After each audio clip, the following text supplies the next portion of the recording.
학교 복도가 순식간에 전쟁터로 변했습니다. 수십 명의 학생들이 숨을 죽인 채 한 곳을 바라보고 있었고, 그 중심에는 믿을 수 없는 광경이 펼쳐지고 있었습니다. 바닥에 쓰러진 3명의 덩치 큰 학생들이 신음하며 일어나지 못하고 있었고, 그들의 리더인 브래드는 충격에 찬 얼굴로 뒤로 물러서고 있었습니다. 이럴 수가. 누군가의 떨리는 목소리가 들렸습니다. 그 앞에 선 마른 동양인 소녀는 거친 숨을 몰아쉬며 서 있었는데 그의 눈빛은 평소의 그가 아니었습니다. 늘 고개를 숙이고 다니던, 영어도 제대로 못하던 그 한국인 유학생이 맞나 싶을 정도였죠. 겁먹었던 백인 소녀가 그의 뒤에서 믿을 수 없다는 표정으로 입을 가리고 있었습니다. 도대체 무슨 일이 일어난 걸까요? 이 평범해 보이던 소년에게 어떤 비밀이 숨겨져 있었던 걸까요? 이 놀라운 반전의 전체 이야기가 궁금하시다면 잠시만 구독 버튼을 눌러주세요. 평범해 보이는 사람들의 숨겨진 이야기를 매일 새롭게 전해드립니다. 알림 설정까지 해주시면 특별한 이야기들을 절대 놓치지 않으실 거예요. 자, 이제 시간을 며칠 전으로 돌려보겠습니다. 이 모든 일이 시작된 그날로 말이죠. LA의 어느 사립고등학교. 월요일 아침 7시 30분. 김준호는 무거운 발걸음으로 학교 정문을 통과했습니다. 16살. 한국에서 온 지 이제 겨우 석 달. 매일 아침이 전쟁 같았죠. 영어는 여전히 입에서 제대로 나오지 않았고, 미국 애들의 농담은 하나도 이해할 수 없었습니다. 헤이 룩, 칭챙총이 왔네. 복도 저편에서 들리는 조롱. 준호는 못 들은 척 고개를 숙이고 걸음을 재촉했습니다. 그들과 눈을 마주치면 더 귀찮아진다는 걸 이미 알고 있었으니까요. 사실 준호에게는 아무도 모르는 비밀이 있었습니다. 아니, 정확히 말하면 이제는 과거가 되어버린 이야기였죠. 1년 전만 해도 그는 대한민국 태권도 유소년 국가대표 후보였습니다. 14살에 전국체전 금메달, 15살에 아시아 유소년 선수권 은메달. 언론에서는 그를 태권도 신동이라고 불렀고, 올림픽 금메달의 꿈은 손에 잡힐 듯 가까웠습니다. 하지만 지난해 여름 모든 것이 한순간에 무너졌습니다. 전국체전 결승전. 상대의 반칙성 로우킥에 무릎이 완전히 꺾였고 인대 파열이라는 진단이 내려졌습니다. 수술은 성공적이었지만 의사는 차가운 목소리로 말했죠. 선수 생활은 힘들 것 같습니다. 무릎에 무리가 가면 재파열 위험이 있어요.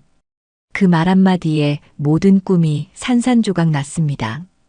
태권도가 전부였던 소년에게 태권도를 빼앗긴다는 것은 죽음과도 같았죠. 부모님은 그런 아들을 보다 못해 미국 유학을 제안했습니다.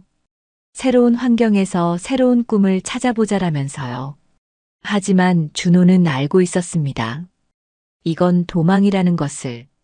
실패한 자신으로부터, 무너진 꿈으로부터의 도피라는 것을 말이죠. 그래서 그는 여기 LA에 있습니다. 홈스테이 집 아주머니는 친절했지만 타인이었고 학교에서는 그저 영어 못하는 동양인 찐따일 뿐이었습니다. 한국에서는 누구나 알아보던 태권도 유망주였는데 여기서는 그냥 아무것도 아닌 존재가 되어버렸죠. 준호는 락커에서 책을 꺼내며 한숨을 쉬었습니다. 오늘도 똑같은 하루가 될 거예요. 수업 시간에는 알아듣지 못하는 영어와 씨름하고 점심시간에는 혼자 구석에서 김밥을 먹고 방과 후에는 도서관에서 숙제와 씨름하다가 집에 가는. 어이, 징기스칸. 갑작스러운 목소리에 준호가 고개를 들었습니다. 브래드 앤더슨. 학교에서 가장 피해야 할 인물 1순위.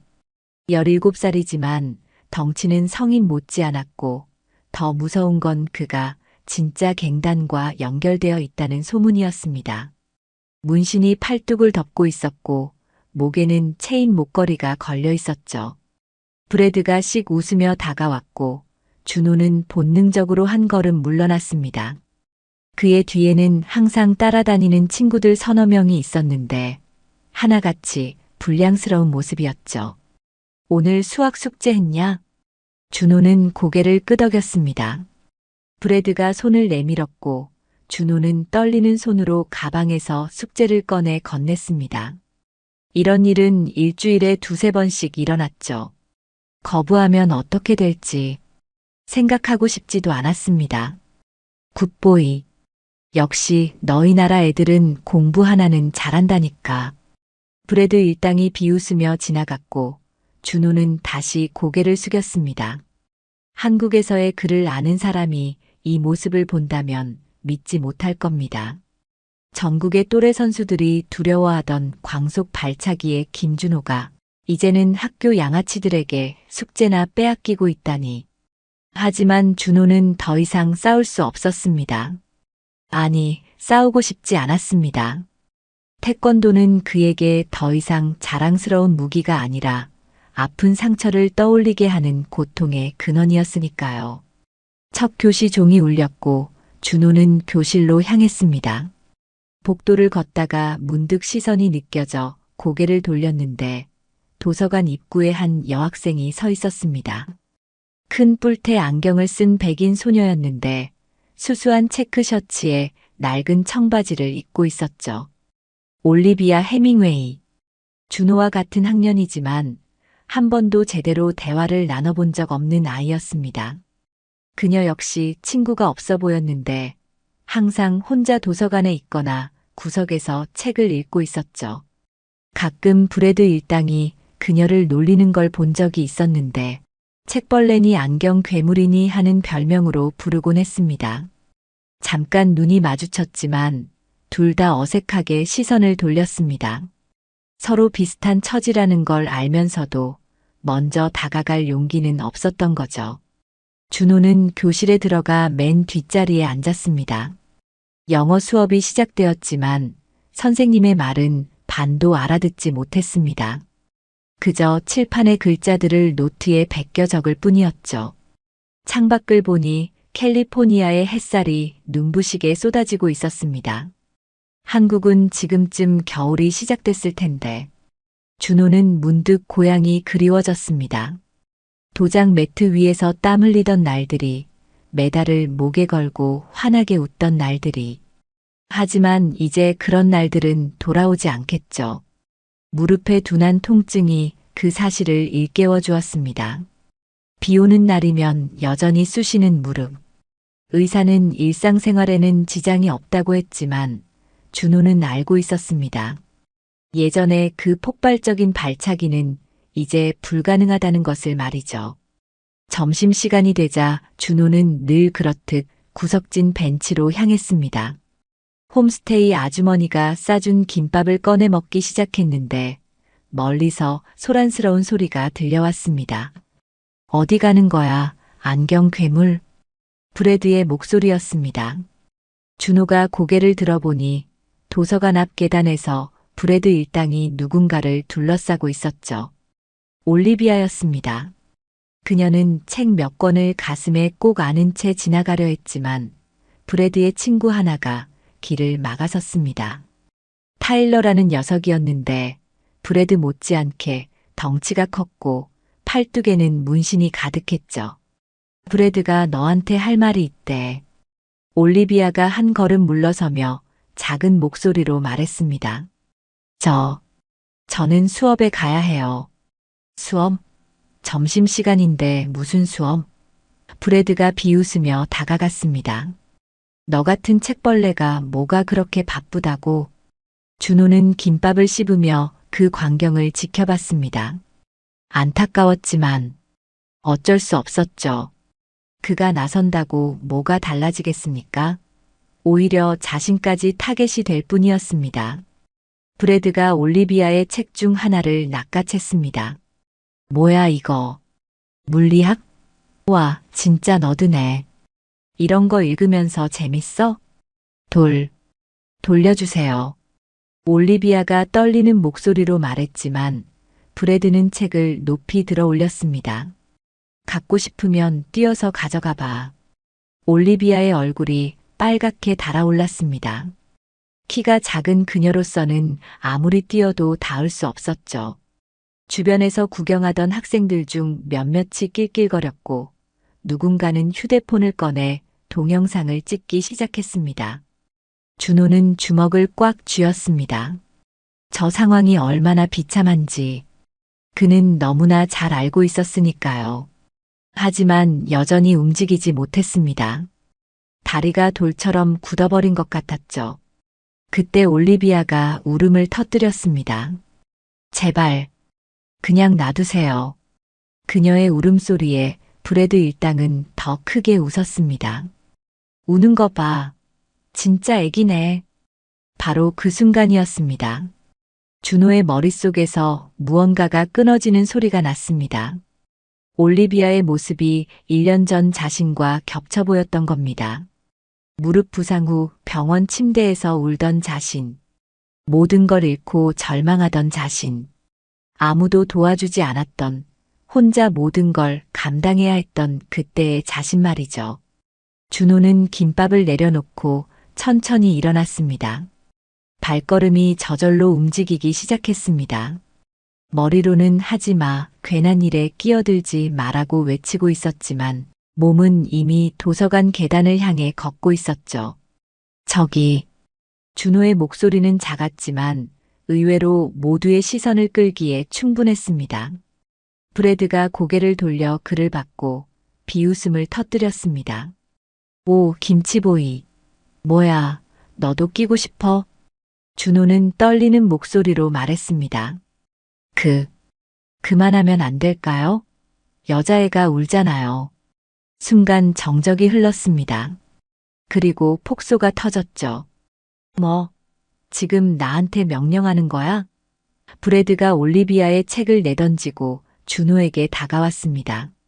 너 같은 루저가 감히? 브래드의 얼굴이 준호 코앞까지 다가왔습니다.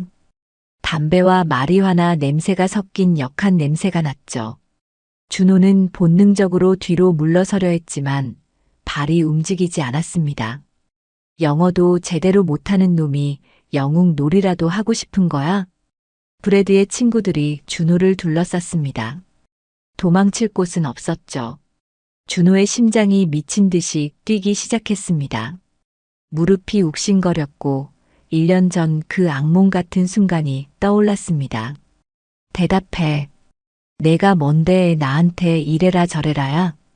브래드가 준호의 가슴을 손가락으로 찔렀습니다. 1번, 2번, 3번. 점점 더 세게. 준호는 꾹 참고 있었지만 브래드의 도발은 계속됐습니다.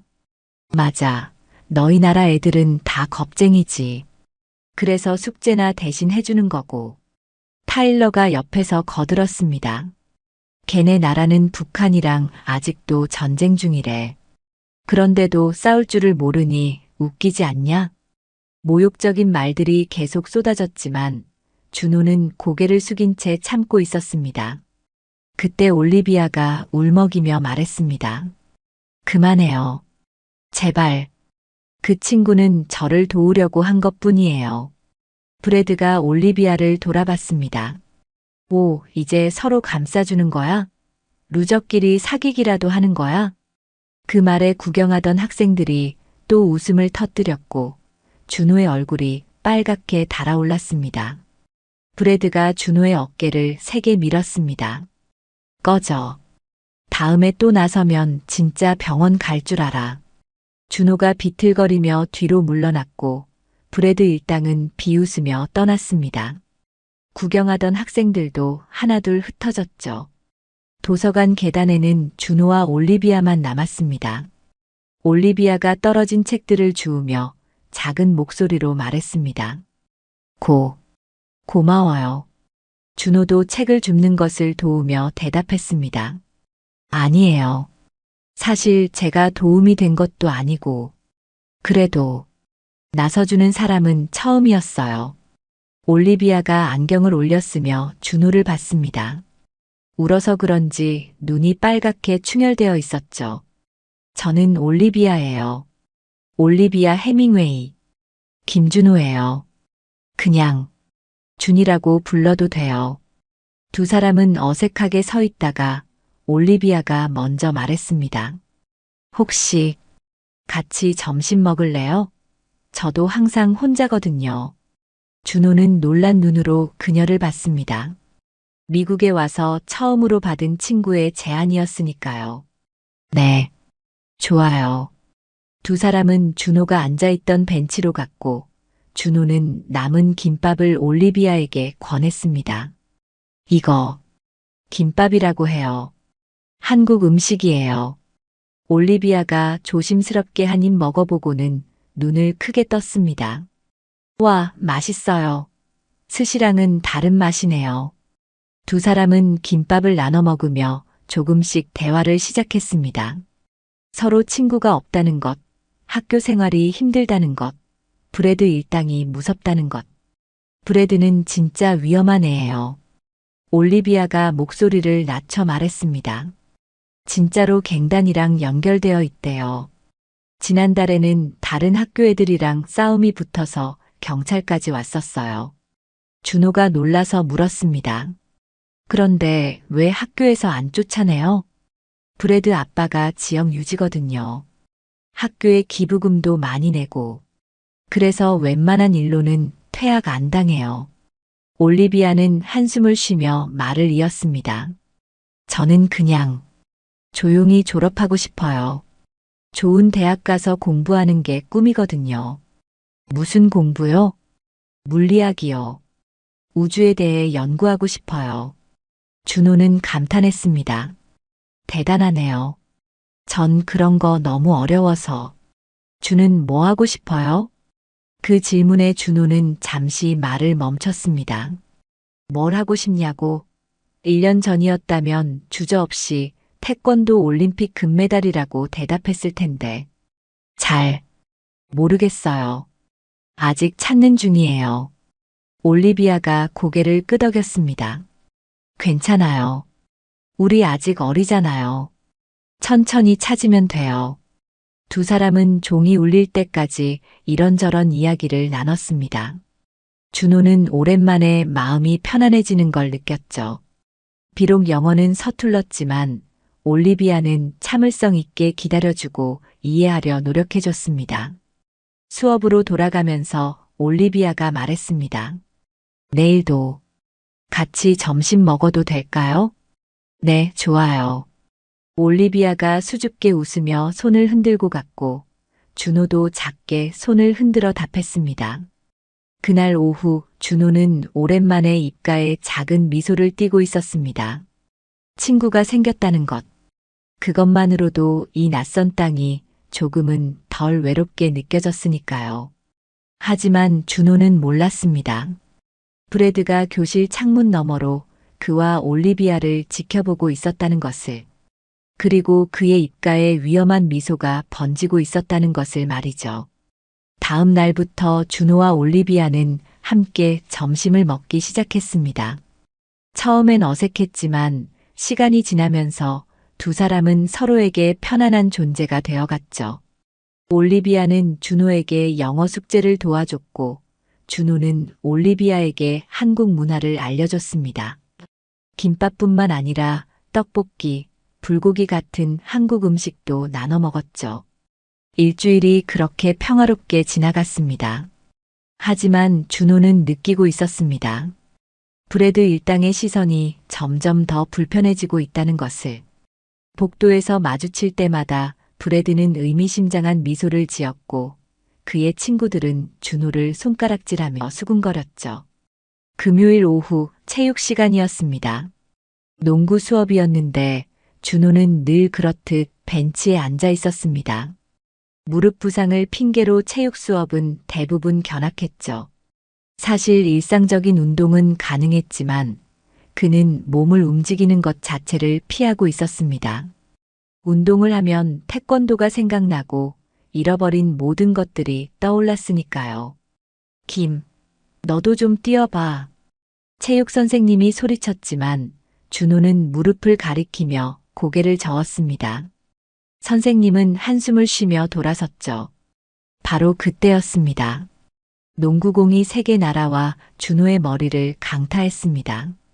순간 눈앞이 빙글빙글 돌았고 준호는 비틀거리며 벤치에서 떨어질 뻔했죠. 오, 미안. 실수야. 브래드의 목소리였습니다. 하지만 그의 얼굴에는 미안한 기색이 전혀 없었죠. 오히려 즐거워하는 표정이었습니다. 준호는 머리를 감싸쥐고 있었는데 브래드가 다가와서 농구공을 집어들었습니다. 야, 괜찮아? 너무 약한 거 아니야? 주변에서 몇몇 학생들이 킥킥거렸습니다. 준호는 아무 말도 하지 않았죠. 그저 참을 뿐이었습니다. 체육 시간이 끝나고 라커룸에서 옷을 갈아입는데 브래드가 친구들과 함께 다가왔습니다. 너 올리비아랑 사귀는 거야? 준호가 고개를 저었습니다. 아니에요. 그냥 친구예요. 친구? 웃기네. 루저끼리 모여서 뭐 하려고? 타일러가 비웃으며 거들었습니다. 걔네 둘이 같이 다니는 거 보면 진짜 한심해. 안경 괴물이랑 김치보이라니. 브래드가 준호의 락커 문을 쾅 하고 닫으며 말했습니다. 충고하는데 올리비아한테서 떨어져. 내가 그의 주변에 있으면 안 좋은 일이 생길 거야. 그것은 분명한 협박이었습니다. 준호의 심장이 빠르게 뛰기 시작했죠. 왜 그래야 하는데요? 브래드가 준호의 멱살을 잡았습니다. 내가 그러라고 하니까 이유가 더 필요해. 준호는 브래드의 손을 뿌리치고 싶었지만 그럴 수 없었습니다. 아니, 하지 않았습니다. 폭력은 더 큰 폭력을 부를 뿐이라는 걸 알았으니까요. 브래드가 준호를 놓아주며 마지막 경고를 했습니다. 월요일부터 올리비아한테 접근하지 마. 알았어? 브래드 일당이 떠나고 준호는 락커 앞에 혼자 남았습니다. 주먹을 꽉 쥐었다가 펴기를 반복했죠. 분노와 무력감이 동시에 밀려왔습니다. 방과 후 준호는 도서관에서 올리비아를 만났습니다. 그녀는 물리학 책을 읽고 있었는데 준호를 보자 환하게 웃으며 손을 흔들었죠. 여기 앉아요. 준호는 망설이다가 그녀 옆에 앉았습니다.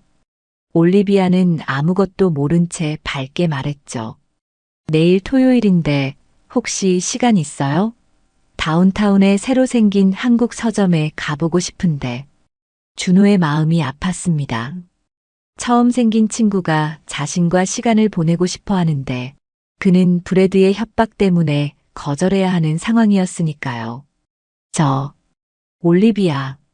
네. 준호는 올리비아의 순수한 눈을 보며 말을 잇지 못했습니다. 어떻게 설명해야 할까요? 브래드가 협박했다고? 그래서 더 이상 친구로 지낼 수 없다고? 아니에요.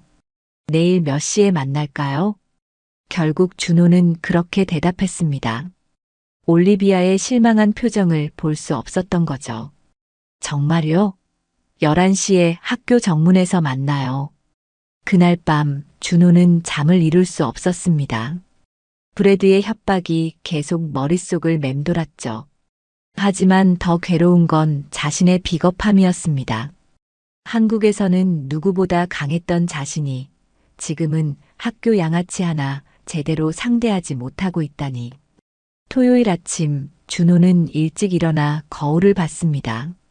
거울 속의 자신은 1년 전과 완전히 달라 보였죠. 한때 탄탄했던 근육은 빠졌고 눈빛은 생기를 잃었습니다. 그때 문득 아버지의 말이 떠올랐습니다. 준호야, 태권도는 단순히 싸우는 기술이 아니란다. 약한 사람을 보호하고 정의를 지키는 마음이 진짜 태권도의 정신이야. 준호는 주먹을 쥐었습니다. 그래, 올리비아는 자신의 유일한 친구입니다. 그런 친구를 브래드 때문에 포기할 수는 없었죠. 학교 정문에 도착하니 올리비아가 이미 와서 기다리고 있었습니다. 평소와 달리 밝은색 원피스를 입고 있었는데 큰 안경은 여전했지만 왠지 예뻐 보였죠. 일찍 왔네요. 응, 너무 기대돼서 한국 문화에 관심이 많거든요. 두 사람은 버스를 타고 다운타운으로 향했습니다. 올리비아는 계속 제잘거리며 이야기했고, 준호는 그런 그녀를 보며 미소 지었죠. 한국 서점에 도착하자 올리비아는 신기한 듯 이곳저곳을 둘러봤습니다. 한글로 된 책들, K-팝 앨범들, 한국 문구류까지. 와, 이게 다 한글이에요? 정말 아름다운 문자예요. 준호는 올리비아에게 한글을 조금씩 가르쳐 줬고, 그녀는 열심히 따라 썼습니다. 올-3-B-A. 맞아요? 네, 잘했어요. 두 사람은 서점 내 작은 카페에 앉아 차를 마셨습니다. 올리비아가 갑자기 진지한 표정으로 말했죠. 준 있잖아요. 네, 고마워요. 친구가 되어줘서. 준호가 놀란 눈으로 그녀를 봤습니다. 올리비아가 수줍게 웃으며 말을 이었습니다. 사실 친구가 없어서 정말 외로웠거든요. 다들 저를 이상하게 봐요. 공부만 하는 책벌레라고. 그런데 준은 저를 그냥 저로 봐주는 것 같아서. 준호도 고개를 끄덕였습니다.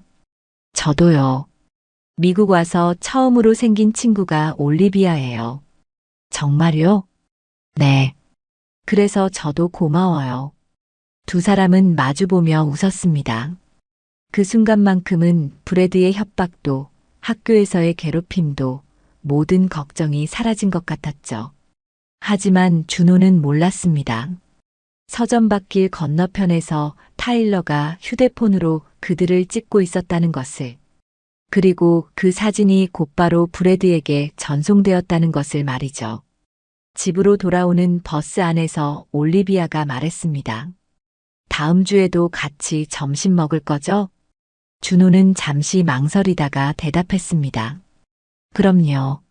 올리비아가 버스에서 내리며 손을 흔들었고, 준호도 손을 흔들어 인사했습니다. 집에 도착한 준호는 방에 누워 천장을 바라봤습니다. 월요일이 두려웠지만 동시에 결심도 섰죠. 더 이상 도망치지 않겠다고. 올리비아를 지키겠다고. 그날 밤 준호는 오랜만에 태권도 기본 동작을 연습했습니다. 방 안에서 조용히, 천천히. 무릎이 욱신거렸지만 참을 만했죠. 발차기는 예전 같지 않았지만 그래도 몸이 기억하고 있었습니다. 월요일이 왔습니다. 준호가 학교에 도착했을 때 불길한 예감이 들었습니다. 복도를 지나가는데 학생들이 수군거리며 자신을 쳐다봤고 몇몇은 휴대폰을 들고 있었죠. 락커 앞에 도착했을 때 준호는 충격을 받았습니다. 자신의 락커에 빨간 스프레이로 DADMAN이라고 적혀 있었던 겁니다. DADMAN. 빨간 스프레이 페인트로 적힌 글자가 준호의 눈에 박혔습니다. 주변 학생들이 속삭이며 구경하고 있었고 누군가는 사진을 찍고 있었죠. 준호는 떨리는 손으로 락커를 열었습니다. 안에는 쪽지가 하나 들어 있었는데 거기엔 이렇게 적혀 있었습니다. 마지막 경고다. 오늘 올리비아한테 접근하면 내가 감당 못할 일이 벌어질 거다. 준호는 쪽지를 구겨 주머니에 넣었습니다. 분노보다는 두려움이 먼저 밀려왔죠. 브래드가 진짜 갱단과 연결되어 있다면 이건 단순한 장난이 아니었으니까요. 첫 수업 시간 준호는 올리비아를 피했습니다. 복도에서 마주쳤을 때도 시선을 돌렸고 그녀가 다가오려 하자 급하게 화장실로 도망쳤죠. 올리비아의 당황한 표정이 마음 아팠지만 어쩔 수 없었습니다. 점심시간이 되었습니다. 준호는 평소와 다른 곳에 숨어 있었는데 올리비아가 찾아왔습니다. 준, 여기 있었네요. 왜 피해요? 준호는 대답하지 못했습니다. 올리비아가 걱정스러운 표정으로 다가왔죠. 무슨 일 있어요? 제가 뭐 잘못했어요? 아니에요. 그냥 바로 그때였습니다. 오, 여기 있었네. 브래드의 목소리가 들렸습니다. 그와 그의 친구들 4명이 나타났죠. 타일러, 마커스, 제이크, 그리고 처음 보는 문신 가득한 형체 큰 남자까지. 브래드가 씩 웃으며 말했습니다. 경고했는데도 안 듣네. 정말 죽고 싶은 거야? 올리비아가 놀라서 물었습니다. 무슨 일이에요? 내 남자친구가 우리 경고를 무시했어. 타일러가 비웃으며 말했죠. 남자친구가 아니에요. 올리비아가 반박했지만 아무도 듣지 않았습니다. 브래드가 준호의 멱살을 잡았습니다. 밖으로 나와. 끝내주마. 준호는 저항할 수 없었습니다. 브래드 일당에게 둘러싸여 학교 뒤편 주차장으로 끌려갔죠. 올리비아도 불안한 표정으로 따라왔습니다. 주차장에는 아무도 없었습니다.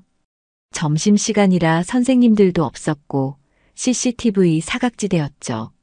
브래드가 준호를 밀쳤습니다. 준호는 비틀거리며 뒤로 물러났죠. 내가 태권도 했다는 소문 들었어. 브래드가 갑자기 말했습니다. 준호가 놀란 눈으로 그를 봤습니다. 어떻게 알았을까요? 인터넷에 검색해봤더니 나오더라. 김준호, 전국체전 금메달. 맞지? 브래드 일당이 킥킥거렸습니다. 그런데 왜 맨날 맞고만 있어? 설마 그거 다 거짓말이야? 타일러가 거들었습니다. 아니면 부상당해서 이제 못하는 거야? 불구가 된 거야? 그 말에 준호의 얼굴이 굳어졌습니다. 불구라니. 그 단어가 가슴에 비수처럼 박혔죠. 브래드가 주먹을 날렸습니다. 준호는 본능적으로 피했습니다. 1년 만에 처음으로 제대로 된 반응이었죠. 브래드가 놀란 표정을 지었지만 곧 다시 공격했습니다. 이번엔 피하지 못했습니다. 브래드의 주먹이 준호의 뺨을 강타했고 준호는 바닥에 쓰러졌죠. 일어나, 태권도 챔피언님. 브래드가 조롱하며 준호를 발로 찼습니다. 옆구리, 등, 다리. 준호는 몸을 웅크리고 맞기만 했죠. 그만해요. 제발. 올리비아가 울면서 소리쳤지만 타일러가 그녀를 붙잡았습니다. 조용히 해. 내 차례도 올 거니까. 그 말에 준호의 눈빛이 변했습니다. 올리비아를 건드린다고? 준호는 천천히 일어났습니다. 입술에서 피가 흘렀지만 눈빛은 달라져 있었죠. 올리비아는 놔줘. 브래드가 비웃었습니다. 뭐, 지금 명령하는 거야? 올리비아는 관계없어. 나랑만 하자. 브래드가 다시 주먹을 날렸습니다. 하지만 이번엔 달랐죠. 준호가 팔로 막았습니다. 정확한 태권도 방어 자세였죠. 브래드가 놀란 사이 준호가 거리를 벌렸습니다. 오, 이제야 좀 재밌어지네.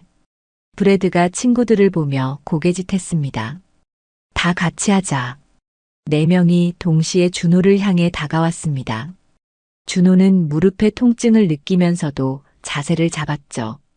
1년 만에 처음으로 제대로 된 태권도 자세를 취한 겁니다. 하지만 혼자서 4명을 상대하기엔 역부족이었습니다. 타일러의 주먹을 피하다가 마커스에게 맞았고 제이크를 막다가 브래드에게 당했죠. 준호는 다시 바닥에 쓰러졌습니다. 그때 올리비아가 갑자기 소리쳤습니다. 경찰이다. 경찰 온다. 모두가 놀라서 주변을 둘러봤지만 경찰은 없었습니다. 올리비아의 거짓말이었죠. 하지만 그 짧은 순간이 준호에게 기회를 줬습니다. 준호가 벌떡 일어나며 브래드의 다리를 걸었습니다. 태권도 족기술 중 하나였죠. 브래드가 균형을 잃고 넘어졌고 준호는 재빨리 올리비아 쪽으로 갔습니다. 도망쳐. 2 사람이 뛰기 시작했습니다. 하지만 브래드 일당이 바로 쫓아왔죠. 거기서 죽여버릴 거야. 학교 건물로 들어가려는 순간 문이 잠겨 있었습니다. 점심시간에는 뒷문을 잠근다는 걸 깜빡한 거죠. 준호와 올리비아는 다시 주차장으로 돌아올 수밖에 없었습니다. 브래드 일당이 그들을 둘러쌌죠. 이제 진짜 끝이야. 브래드가 주머니에서 무언가를 꺼냈습니다. 접이식 나이프였습니다. 올리비아가 비명을 질렀고 준호는 그녀를 뒤로 보호하며 섰습니다. 미쳤어? 그건 범죄야. 범죄. 브래드가 웃었습니다. 여기서 무슨 일이 일어나도 아무도 모를 거야. 넌 그냥 실종되는 거지. 준호의 온몸이 떨렸습니다. 하지만 올리비아를 보호해야 한다는 생각뿐이었죠.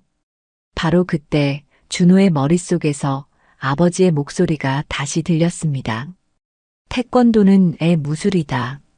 남을 해치는 게 아니라 지키는 것. 내가 진짜 강해지려면 지킬 사람이 있어야 한다. 준호는 심호흡을 했습니다. 무릎이 아팠지만 더 이상 중요하지 않았죠. 지금 이 순간 그에게는 지켜야 할 사람이 있었으니까요. 올리비아, 내가 신호하면 도망쳐. 정문으로 뛰어가서 선생님을 불러와. 하지만 준은 괜찮아. 나 믿어. 준호가 천천히 앞으로 나섰습니다. 그의 눈빛이 변했죠. 더 이상 겁먹은 유학생이 아니었습니다. 1년 전 경기장에서 보였던 그 날카로운 눈빛이 돌아온 겁니다. 하나 물어보자. 준호가 말했습니다. 정말로 칼을 쓸 거야? 브래드가 나이프를 들어 보였습니다. 왜? 무서워? 아니, 그냥 내가 감옥 가는 걸 보고 싶지 않아서. 그 침착한 목소리에 브래드가 잠시 당황했습니다. 준호가 이어서 말했습니다. 맨손으로 붙자. 1대1로. 내가 지면 원하는 대로 해. 하지만 내가 이기면 올리비아와 나를 영원히 내버려둬. 브래드 일당이 웃음을 터뜨렸습니다. 너 혼자서 우리 넷을? 아니, 너랑만. 브래드 앤더슨, 너 하나. 도발이었습니다. 브래드의 자존심을 건드린 거죠. 친구들 앞에서 도전을 받고 거절할 수는 없을 테니까요. 브래드가 이를 갈며 나이프를 접어 넣었습니다. 좋아. 대신 내가 질 때 후회하게 될 거야. 두 사람이 마주 섰습니다. 준호는 천천히 태권도 준비 자세를 취했습니다. 겨루기 자세. 1년 만에 취하는 진짜 전투 자세였죠. 그 순간 주변의 모든 소리가 사라진 것 같았습니다. 주차장의 공기가 팽팽하게 당겨졌습니다. 브래드가 먼저 달려들었습니다. 거리 싸움에 익숙한 스트리트 파이팅 스타일이었죠. 휘두르는 주먹이 거칠고 강력했습니다. 하지만 준호의 움직임은 달랐습니다. 물 흐르듯 자연스럽게 몸을 비틀어 피하고 정확한 타이밍에 뒤로 물러났죠. 태권도 특유의 거리 조절이었습니다. 브래드의 주먹이 공기를 가를 뿐이었습니다. 비겁하게 피하기만 하냐? 브래드가 소리치며 다시 돌진했습니다. 이번엔 태클을 시도했죠. 몸집 차이를 이용한 전략이었습니다. 준호는 순간적으로 옆으로 스텝을 밟았습니다. 그리고 브래드가 균형을 잃은 순간 처음으로 공격을 시작했습니다. 돌려차기. 그것도 얼굴이 아닌 옆구리를 정확히 노린 중단 돌려차기였습니다. 퍽.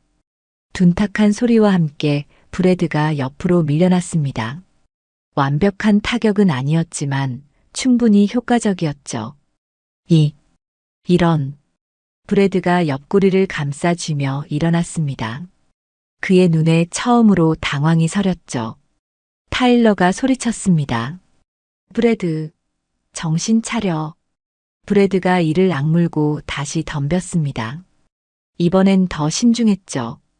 가드를 올리고 복싱 스타일로 접근했습니다. 잽, 훅. 나름 체계적인 공격이었습니다. 준호는 계속 뒤로 물러나며 거리를 유지했죠. 그러다 브래드의 오른손 훅이 크게 돌아오는 순간 준호가 움직였습니다. 앞차기. 태권도의 가장 기본적인 기술이지만 타이밍이 완벽했습니다. 브래드의 복부를 정확히 밀어냈죠. 컥. 브래드가 뒤로 밀려나며 숨을 헐떡였습니다. 관중처럼 지켜보던 친구들이 술렁이기 시작했습니다. 그들이 아는 브래드는 싸움에서 진 적이 없었으니까요. 장난하냐? 제대로 해. 마커스가 소리쳤지만 브래드도 이제 알았습니다. 준호가 보통이 아니라는 것을. 준호는 차분히 말했습니다. 그만하자. 더하면 다칠 거야. 그 말이 브래드의 자존심을 완전히 건드렸습니다. 날 걱정하는 거야? 나를. 브래드가 포켓에서 다시 나이프를 꺼냈습니다. 룰 같은 건 없어. 올리비아가 비명을 질렀고 준호의 표정이 굳어졌습니다.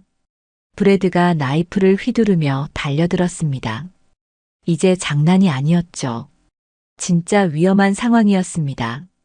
준호는 필사적으로 피했습니다. 한 번, 두 번, 세 번. 그러다 나이프가 준호의 팔을 스쳤습니다. 셔츠가 찢어지며 피가 배어나왔죠. 올리비아가 울부짖었습니다. 바로 그 순간 준호의 눈빛이 완전히 변했습니다. 더 이상 참을 이유가 없었죠. 상대가 무기를 들었다면 이건 정당방위였으니까요. 브래드가 다시 나이프를 휘두르는 순간 준호가 움직였습니다. 시간이 느리게 흐르는 것 같았습니다. 준호는 브래드의 손목을 정확히 잡았습니다. 그리고 몸을 회전시키며 팔을 꺾었죠. 호신술의 기본기였지만 국가대표 선수의 손에서 나온 기술은 차원이 달랐습니다. 나이프가 바닥에 떨어졌습니다. 그리고 준호의 진짜 기술이 나왔습니다. 뒤돌려차기. 일반 돌려차기보다 훨씬 강력한 몸을 완전히 회전시켜 뒤꿈치로 가격하는 기술이었죠. 쾅! 브래드의 머리가 아닌 어깨를 정확히 가격했습니다. 준호는 끝까지 급소는 피했죠. 그래도 브래드는 그대로 바닥에 쓰러졌습니다. 아직 끝이 아니었습니다. 타일러와 마커스가 동시에 달려들었습니다. 준호는 숨을 고르며 자세를 다시 잡았습니다. 무릎이 욱신거렸지만 아드레날린이 통증을 덮었죠. 타일러의 주먹을 옆으로 흘리며 카운터 돌려차기. 마커스의 태클을 무릎 올려차기로 저지. 1년간의 공백이 무색할 정도로 준호의 몸은 여전히 기억하고 있었습니다. 특히 그의 특기인 연속 발차기가 나오기 시작했습니다. 앞차기, 돌려차기, 내려차기를 한 호흡에 연결하는 콤비네이션. 전국체전에서 금메달을 안겨준 바로 그 기술이었죠. 탁, 탁, 탁. 리듬감 있는 타격음이 주차장에 울려 퍼졌습니다. 타일러가 넘어졌고 마커스도 뒤로 물러났습니다. 제이크는 이미 겁을 먹고 도망갈 준비를 하고 있었죠. 그때 쓰러져 있던 브래드가 비틀거리며 일어났습니다. 아직 안 끝났어. 브래드가 주머니에서 무언가를 또 꺼냈습니다. 이번엔 스프레이였죠.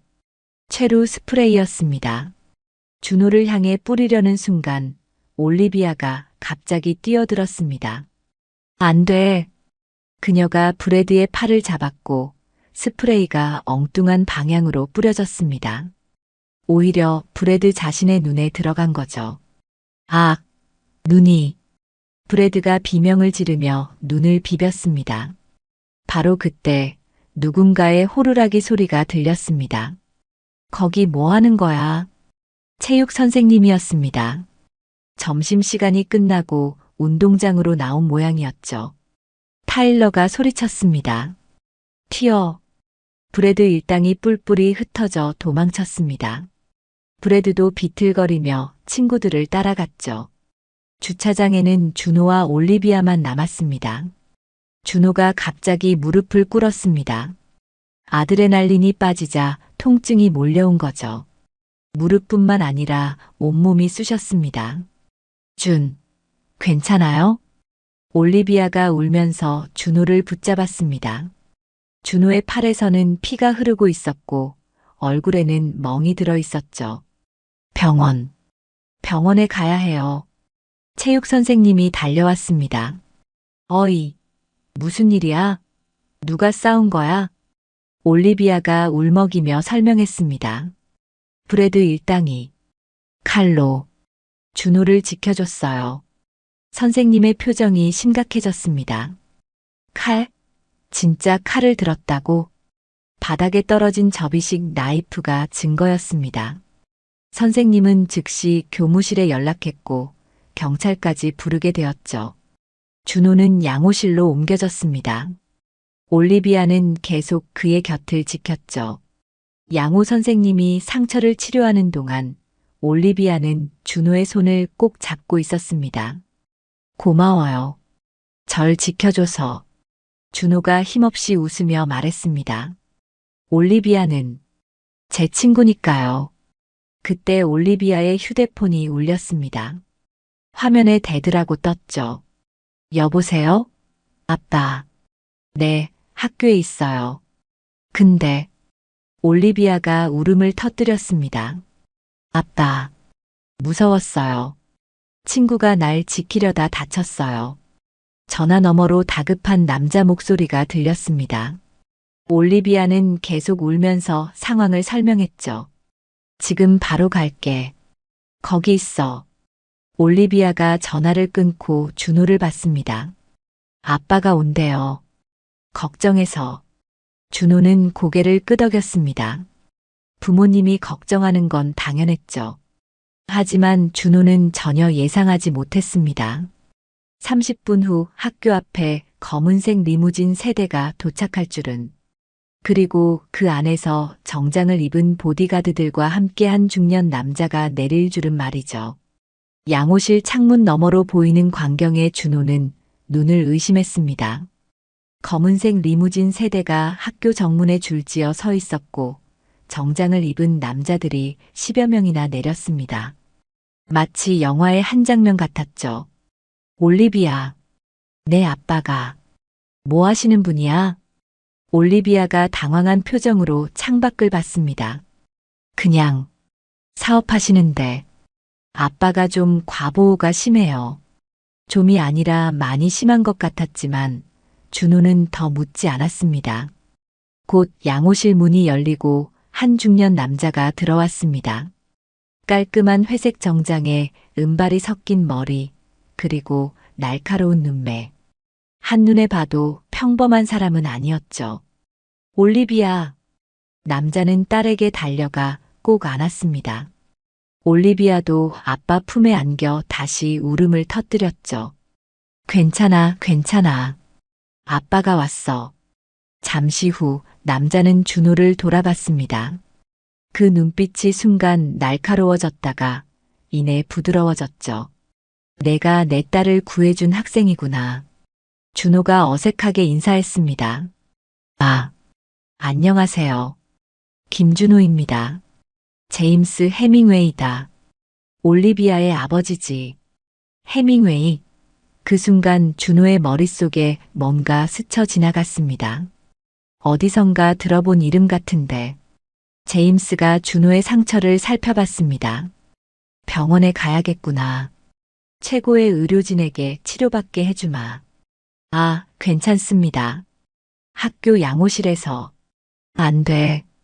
제대로 검사받아야 해. 제임스의 목소리에는 거절을 허락하지 않는 위험이 있었습니다.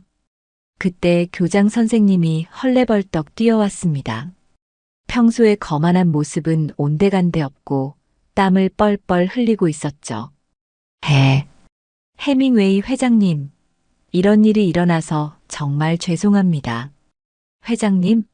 준호가 놀란 눈으로 올리비아를 봤지만 그녀는 시선을 피했습니다. 교장이 계속 머리를 숙였습니다. 브래드 앤더슨이라는 학생이 일으킨 일입니다. 즉시 처벌하겠습니다. 칼을 들었다면서요? 제임스의 목소리가 차가워졌습니다. 네, 경찰에 신고했습니다. 절대 용납할 수 없는 일입니다. 제임스가 교장을 날카롭게 쳐다봤습니다. 그런 위험한 학생이 왜 지금까지 학교에 있었습니까? 올리비아가 그 아이에게 괴롭힘을 당해왔다는데 교장의 얼굴이 창백해졌습니다. 그것은 몰랐습니다. 정말 죄송합니다. 몰랐다?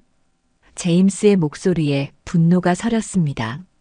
내 딸이 매일 괴롭힘을 당했는데 학교에서는 몰랐다? 준호는 이제 확실히 알았습니다. 제임스 해밍웨이. 해밍웨이 그룹의 회장. 미국 10대 재벌 중 한 명. 뉴스에서 본 적이 있었죠. 그리고 올리비아가 그 해밍웨이 가문의 딸이었다니. 제임스가 비서에게 지시했습니다. 당장 최고의 변호사팀을 구성해 브래드 앤더슨과 그 일당, 그리고 이 학교를 상대로 소송을 준비하라고. 네, 회장님. 교장이 거의 울상이 되어 애원했습니다. 회장님, 그것만은 학교는 잘못이 없습니다. 제발. 제임스는 교장을 무시하고 준호에게 돌아섰습니다. 자, 병원에 가자. 올리비아, 너도 같이 가자. 준호가 당황해서 말했습니다. 저는 정말 괜찮은데요. 안 돼. 내가 다친 건 올리비아를 지키다가 일어난 일이야. 내가 책임져야 해. 제임스의 보디가드 중 한 명이 다가와서 준호를 부축했습니다. 준호는 어쩔 수 없이 따라 나갔죠. 학교 앞에는 이미 학생들이 몰려 있었습니다. 리무진과 보디가드들을 보고 모두가 충격에 빠져 있었죠. 저게 뭐야? 올리비아가 리무진에 타고 있어. 설마 올리비아가 부자였어? 헐, 대박. 수군거리는 소리가 들렸지만 준호는 정신이 없었습니다. 그는 난생 처음 리무진에 올라탔죠. 리무진 안은 상상 이상이었습니다. 가죽 시트, 미니바, 거대한 스크린까지. 준호는 어디에 앉아야 할지도 몰라 어색하게 서 있었습니다. 편하게 앉아. 제임스가 부드럽게 말했습니다. 올리비아가 준호 옆에 앉으며 작은 목소리로 사과했습니다. 미안해요. 숨긴 건 아니고 그냥 말할 기회가 없어서. 준호가 고개를 저었습니다. 괜찮아요. 누구나 비밀은 있으니까요. 리무진이 출발했고 제임스가 준호를 바라봤습니다. 올리비아한테 들었어. 한국에서 태권도를 했다고? 네. 예전에 좀 했습니다. 좀이 아닌 것 같던데. 브래드 일당 4명을 혼자서 상대했다면서. 올리비아가 흥분해서 말했습니다. 아빠, 준호 정말 대단했어요. 영화에서처럼 발차기를 하는데. 제임스가 미소를 지었습니다. 내 딸이 이렇게 누군가를 칭찬하는 건 처음이구나. 준호의 얼굴이 빨개졌습니다. 병원에 도착했습니다. 그것도 LA 최고의 사립병원이었죠. 응급실이 아닌 VIP 병동으로 바로 안내되었고 여러 명의 의사가 준호를 검사했습니다. X-레이, MRI, 혈액 검사까지. 간단한 상처 치료가 아니라 전신 정밀 검사 수준이었죠. 검사를 기다리는 동안 제임스가 준호에게 물었습니다. 태권도는 왜 그만뒀니? 준호가 잠시 망설이다 대답했습니다. 부상 때문입니다. 무릎을. 그래서 미국에 온 거구나. 네. 부모님이 새로운 환경에서 새 출발하라고. 제임스가 고개를 끄덕였습니다. 힘들었겠구나. 꿈을 잃는다는 건. 준호는 놀란 눈으로 제임스를 봤습니다. 이런 부자가 자신의 마음을 이해한다니. 제임스가 말을 이었습니다. 나도 젊었을 때 야구선수가 꿈이었어. 마이너리그까지 갔지. 하지만 어깨 부상으로 그만둬야 했어. 정말요? 그래. 그때는 세상이 끝난 것 같았지. 하지만 제임스가 올리비아를 바라봤습니다. 인생은 계속되더라. 다른 길이 열리고 새로운 꿈이 생기지. 의사가 들어왔습니다. 검사 결과가 나왔습니다. 다행히 큰 이상은 없네요. 팔의 상처도 깊지 않고 타박상도 심하지 않습니다. 그러다 의사가 덧붙였습니다. 그런데 무릎 상태가 오래된 부상이 있네요. 인대 파열 흔적이. 준호가 고개를 숙였습니다. 네, 알고 있습니다. 수술은 받았지만 완전히 회복되지 않은 것 같네요. 최신 치료를 받으면 많이 개선될 수 있을 텐데. 제임스가 의사를 쳐다봤습니다. 최신 치료라면 줄기세포 치료와 특수 재활 프로그램입니다.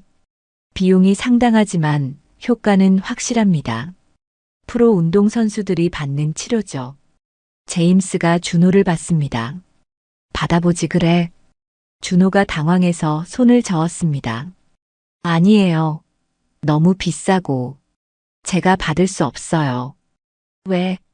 올리비아를 구해준 보답이라고 생각해. 그건 당연히 해야 할 일이었어요. 보답 같은 건. 제임스가 진지한 표정으로 말했습니다.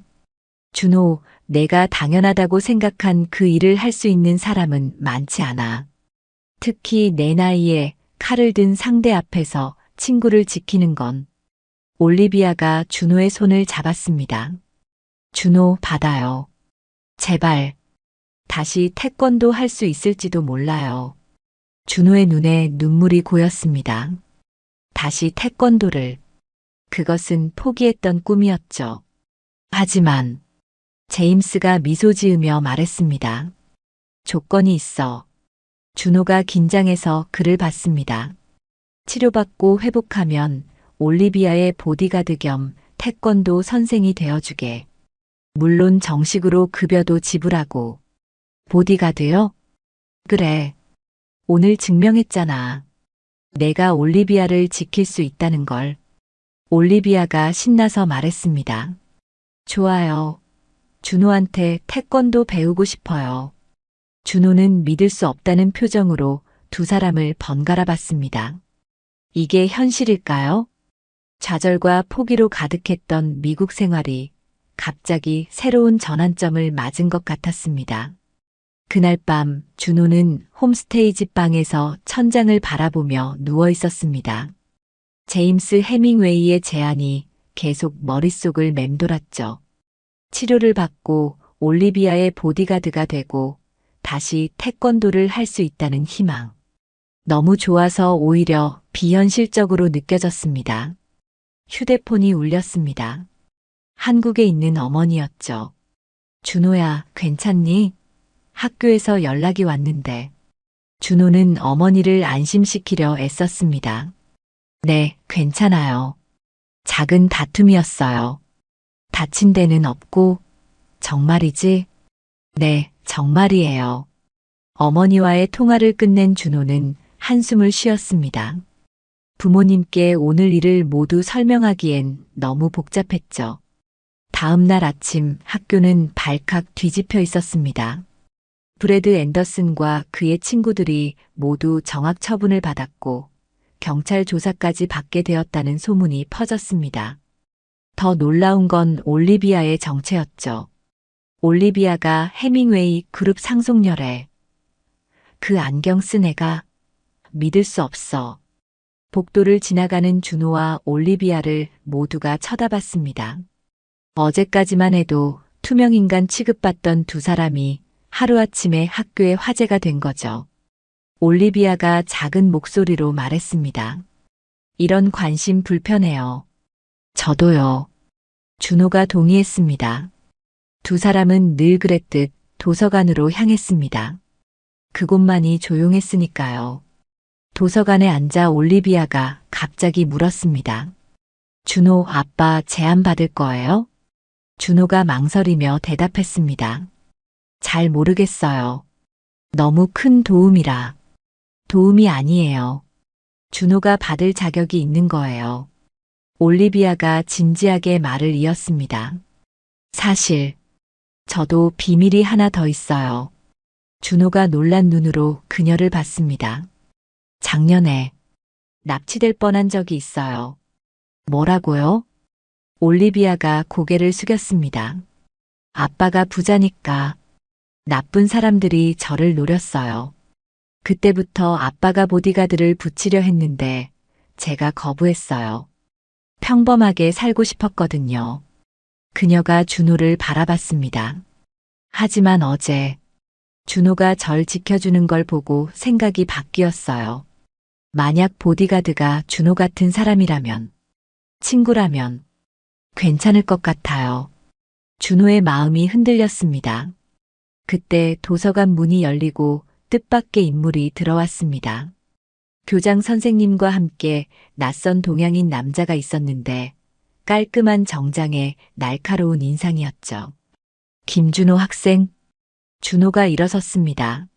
네. 남자가 명함을 내밀었습니다. 미국 태권도 협회 마이너스 스티븐 박수석 코치, 해밍웨이 회장님의 요청으로 왔습니다. 자네의 실력을 직접 보고 싶다고 하시더군요. 준호가 당황했습니다. 제 실력이요? 그래. 회장님이 자네를 정식으로 후원하기 전에 정확한 실력 평가가 필요하다고 하셨어. 스티븐 박이 이어서 말했습니다. 참고로 나는 2008년 LA 올림픽 금메달리스트야. 그리고 현재 미국 국가대표 코치지. 준호의 눈이 커졌습니다. 스티븐 박. 한국계 미국인으로 올림픽에서 금메달을 딴 전설적인 선수였죠. 지금 체육관으로 가자. 회장님도 오실 예정이야. 준호는 올리비아를 보았고 그녀는 격려하듯 고개를 끄덕였습니다. 학교 체육관에 도착했을 때 이미 매트가 깔려 있었습니다. 제임스 해밍웨이가 정장 차림으로 서 있었고 그 옆에는 비서들과 누군가를 더 데리고 있었죠. 준호 왔구나. 제임스가 옆 사람을 가리켰습니다. 이분은 우리 회사 의료팀장이신 김 박사님이야. 한국 분이시지. 중년의 한국인 의사가 인사했습니다. 안녕하세요. 무릎 상태를 보면서 평가하려고 왔습니다. 스티븐 박이 도복으로 갈아입고 나타났습니다. 자, 준비 운동부터 하자. 준호는 체육복으로 갈아입고 매트 위에 섰습니다. 오랜만에 제대로 된 매트를 밟으니 묘한 기분이 들었죠. 스트레칭과 기본 동작을 하는 동안 스티븐 박은 날카로운 눈으로 관찰했습니다. 자세는 좋군. 기본기가 탄탄해. 발차기 한번 해보게. 준호는 앞차기, 돌려차기, 옆차기를 차례로 시연했습니다. 무릎이 욱신거렸지만 참을 만했죠. 스티븐 박이 고개를 끄덕였습니다. 폼은 완벽해. 하지만 파워가 예전만 못하지. 무릎 때문에 체중 이동을 제대로 못하는군. 준호가 고개를 숙였습니다. 네. 예전 같지 않아요. 미트 차기 해보자. 스티븐 박이 미트를 들었고 준호는 발차기를 했습니다. 팍, 팍, 팍. 타격음이 체육관에 울렸습니다. 스티븐 박의 표정이 점점 진지해졌습니다. 재능이 있어. 아니, 재능 정도가 아니야. 이 정도 기술이면. 그가 제임스를 돌아봤습니다. 회장님, 이 아이는 단순한 유망주가 아니었습니다. 제대로 된 엘리트 선수였어요. 김 박사가 다가와 준호의 무릎을 살펴봤습니다. 움직임을 보니 인대는 회복되었지만 근육이 약해졌네요. 그리고 심리적 두려움도 있는 것 같고. 치료하면 회복 가능한가요? 제임스가 물었습니다. 최신 치료와 체계적인 재활을 하면 80%는 회복할 수 있을 겁니다. 나머지 20%는 본인의 의지에 달렸죠. 스티븐 박이 준호에게 다가왔습니다. 마지막으로 하나만 더 보고 싶은데 대련할 수 있겠나? 준호가 긴장했습니다. 대련이요? 걱정 마. 풀 컨택은 아니고 라이트 스파링이야. 실전 감각을 보고 싶어서. 스티븐 박이 보호 장비를 착용했고 준호도 헤드기어와 보호대를 착용했습니다. 두 사람이 마주 섰습니다. 시작. 스티븐 박이 가볍게 공격을 시작했습니다. 전 올림픽 챔피언답게 움직임이 물 흐르듯 자연스러웠죠. 준호는 방어에 집중했습니다. 피하고 막고 거리 조절하고 그러다 순간적으로 카운터 돌려차기를 날렸습니다. 탁! 스티븐 박의 몸통을 정확히 맞췄습니다.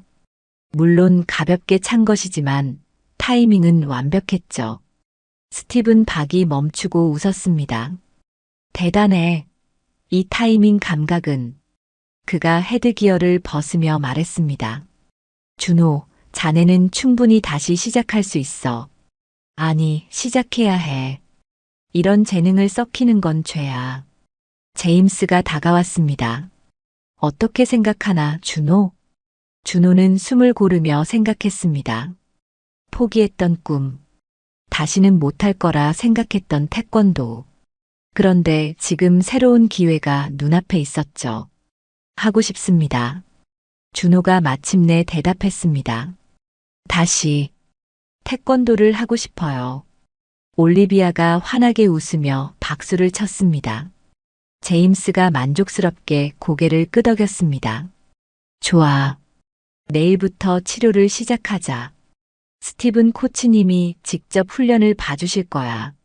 스티븐 박이 준호의 어깨를 두드렸습니다. 열심히 하면 미국 국가대표도 노려볼 수 있을 거야. 어때? 도전해 볼 텐가? 미국 국가대표라니. 준호는 생각지도 못한 새로운 꿈이었습니다. 그때 제임스의 휴대폰이 울렸습니다. 여보세요? 뭐라고? 브래드 앤더슨이? 제임스의 표정이 굳어졌습니다. 도망쳤다고? 보석 중에? 그리고 협박 메시지를 보냈다고? 모두가 긴장한 표정으로 제임스를 바라봤습니다. 전화를 끄는 제임스가 심각하게 말했습니다. 브래드가 보석으로 풀려났는데 학교로 오고 있다는 제보가 들어왔어. 그것도 갱단 친구들과 함께.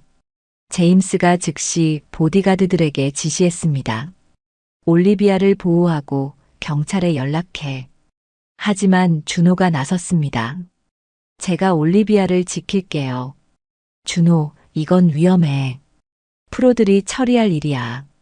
제임스가 말렸지만 준호의 눈빛은 확고했습니다. 올리비아는 제 친구예요. 그리고 이건 제가 끝내야 할 일이에요. 바로 그때 체육관 문이 쾅 소리와 함께 열렸습니다. 브래드가 들어왔습니다. 그의 뒤에는 5명의 낯선 남자들이 있었는데 하나같이 문신이 가득하고 위협적인 인상이었죠. 진짜 갱단 멤버들이었습니다. 파티에 초대받지 못해서 서운하네. 브래드의 왼쪽 눈은 충혈되어 있었고 얼굴에는 광기가 서려 있었습니다. 제임스가 앞으로 나섰습니다. 경찰이 오고 있어. 지금 떠나면 더 큰 처벌은 면할 수 있을 거야. 브래드가 비웃었습니다. 경찰? 그들이 오기 전에 끝낼 거니까 상관없어. 그의 시선이 준호에게 고정되었습니다. 너 때문이야. 다 너 때문에 이렇게 됐어. 브래드, 이성적으로 생각해. 스티븐 박이 나섰습니다. 여기서 무슨 일을 저지르면 내 인생은 끝이야. 이미 끝났어. 브래드가 소리쳤습니다. 학교에서 쫓겨났고 아버지는 날 부정했어. 다 너희들 때문이야. 갱단 멤버 중 리더로 보이는 남자가 말했습니다. 브래드, 빨리 끝내. 시간이 없어. 브래드가 주머니에서 무언가를 꺼냈습니다. 이번엔 나이프가 아니었습니다. 총이었습니다. 모두가 숨을 멈췄습니다. 올리비아가 비명을 삼켰고 제임스의 얼굴이 창백해졌죠. 미쳤구나.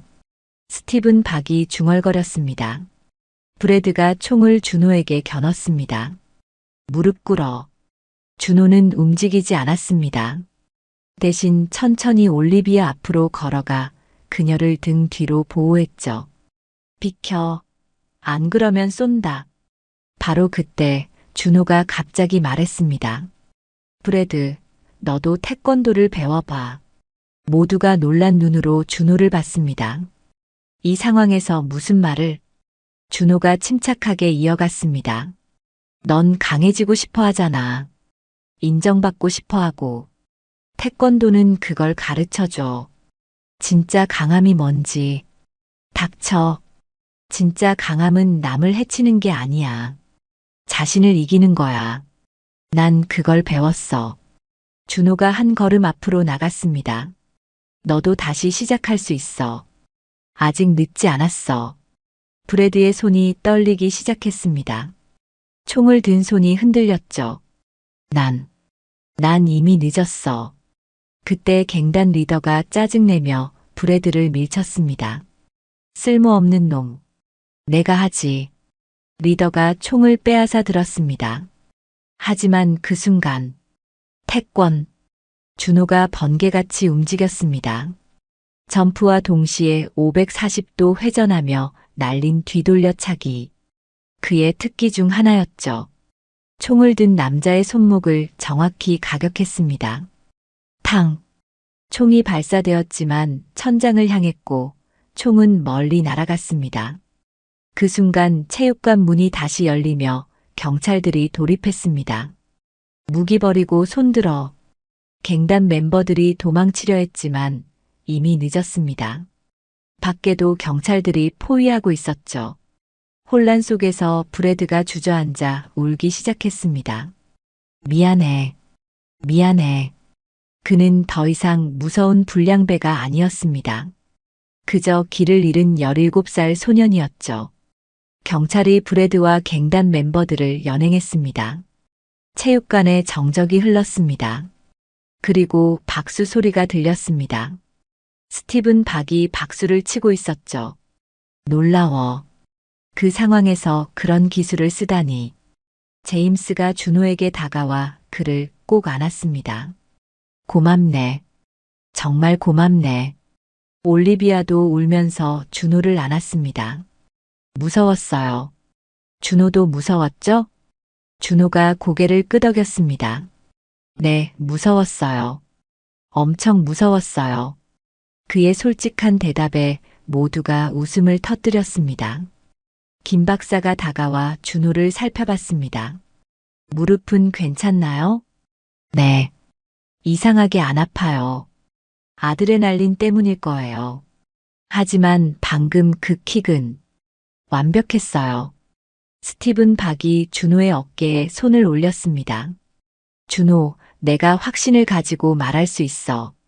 넌 다시 챔피언이 될 거야. 이번엔 미국 대표로. 6개월 후 LA의 한 대형 태권도장. 하나, 둘, 셋, 넷. 구령에 맞춰 수십 명의 학생들이 발차기를 하고 있었습니다. 그 앞에서 시범을 보이는 사범은 준호였죠. 6달 동안 많은 것이 변했습니다. 준호는 최신 의료 기술로 무릎 치료를 받았고 스티븐 박 코치 밑에서 체계적인 훈련을 받았습니다. 실력은 빠르게 회복되었고 오히려 전보다 더 강해졌죠. 사범님, 뒤돌려차기 다시 보여주세요. 한 꼬마가 외쳤고 준호는 웃으며 시범을 보였습니다. 쉿! 공기를 가르는 발차기에 아이들이 환호했습니다. 수업이 끝나고 준호가 물을 마시고 있을 때 올리비아가 다가왔습니다. 그녀도 도복을 입고 있었는데 벌써 노란 띠를 메고 있었죠. 준호 사범님, 오늘도 멋있었어요. 준호가 웃었습니다. 사범님이라고 부르지 마. 친구잖아. 도장에서는 사범님이에요. 올리비아가 장난스럽게 말했습니다. 제임스가 도장으로 들어왔습니다. 두 사람 다 수고했어. 그의 손에는 봉투가 하나 있었는데 준호에게 건넸습니다. 뭐예요? 열어봐. 준호가 봉투를 열자 안에는 공식 문서가 있었습니다. 미국 태권도 국가대표 선발전 초청장. 준호의 눈이 커졌습니다. 이게 스티븐 박이 뒤에서 나타났습니다. 내가 추천했어. 실력이 충분하니까. 다음 달에 선발전이야. 준비됐나? 준호는 초청장을 꼭 쥐고 고개를 끄덕였습니다. 네, 준비됐습니다. 제임스가 말했습니다. 그리고 또 하나. 우리 해밍웨이 그룹이 자네를 공식 후원하기로 했어. 학비, 훈련비, 모든 것을 지원할 거야. 감사합니다. 정말 감사합니다. 올리비아가 준호의 팔을 잡았습니다.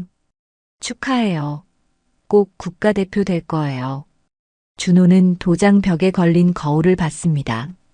거울 속의 자신은 1년 전과 완전히 달라져 있었죠. 눈빛에는 자신감이 있었고 자세는 당당했습니다. 무엇보다 혼자가 아니었습니다.